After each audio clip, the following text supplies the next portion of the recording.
Pension योजना, हमें मालूम है कभी ऐसे केसेस मेरे सामने आया, किसी को पेंशन 7 रुपये मिल रही थी, किसी को 25 रुपये, किसी को 50 रुपये, किसी को 250 रुपये। इसमें नहीं रहे, तो हम लोग इंडिया गेट पे बुला के मुझे मिलने आए और उन्होंने क्या, कमांडर साहब क्या आप जानते हैं आपका संगठन ज्येष्ठ नागरिकों का दुनिया का सबसे बड़ा संगठन है, और ये सब आपने किया है,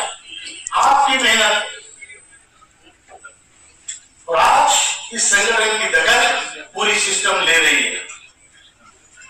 नरगुन साहब ने आपको बताया अभी ये संघर्ष है, ये अंतिम क्षण में है, आने वाले 2 महीने में आपकी पेंशन बढ़ेगी, लेकिन हमने संघर्ष रोका नहीं है, हमने अपनी तलवार म्यान से अंदर नहीं डाली, हाथ रखा है उसके हैंडल पर, अगर काम होता है तो उसको म्यान कर देंगे, हाथ जोड़ देंगे, और काम नहीं होता तो तलवार को फिर खींच लेंगे। मंजूर है? तो हमारा संघर्ष तब तक नहीं रुकेगा जब तक हमारे खाते में अकाउंट में पैसा नहीं आएगा, ये हमारा संकल्प है।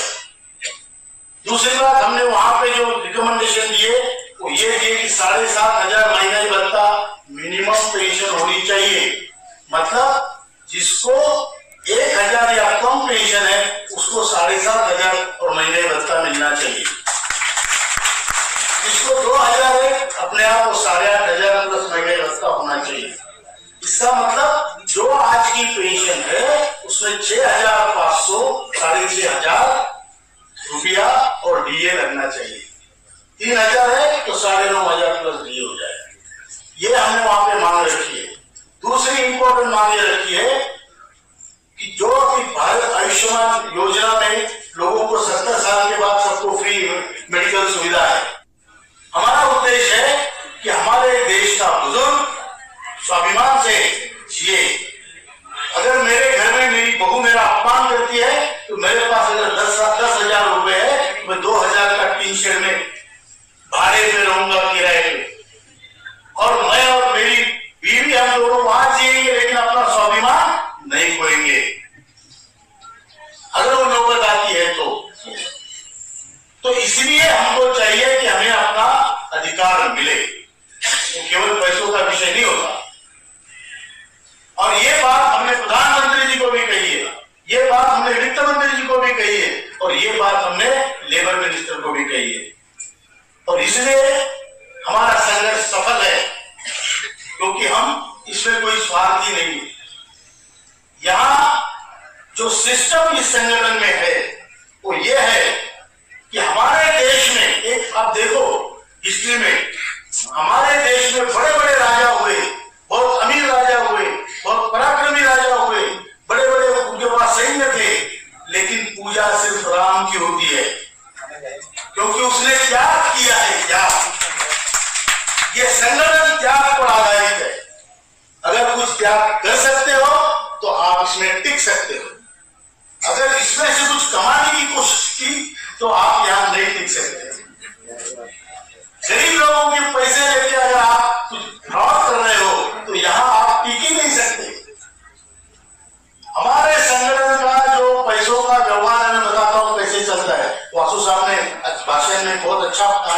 अध्यक्ष जी, ये विषय महत्वपूर्ण है कि सामान्य के कक्षा के एम्प्लॉइज और वो जब ईपीएफओ के दायरे में आता है तो 15,000 से अबव जिसकी सैलरी है, ये उसके अंडर उसकी सैलरी है, ये ईपीएफओ के दायरे में आते हैं, और उसका ईपीएफओ में पैसा भी कटता है और उसका हिसाब किताब रखा जाता है, और जब उसकी आवश्यकता होती है तो वो पैसा उसमें उठा लेते हैं, और उस वक्त उसको कई ग्रीवेंस होती है। कई बार ये पोर्टल की वजह से उसको कई समस्याएं भी होती थी। हम अध्यक्ष महोदय, हम समझते हैं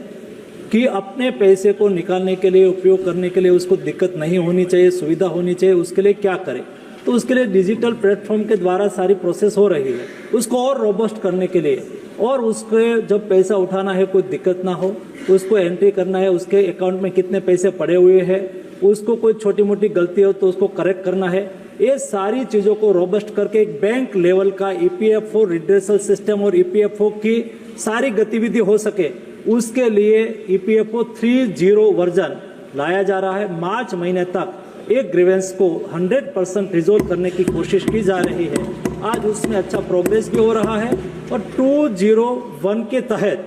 आज लास्ट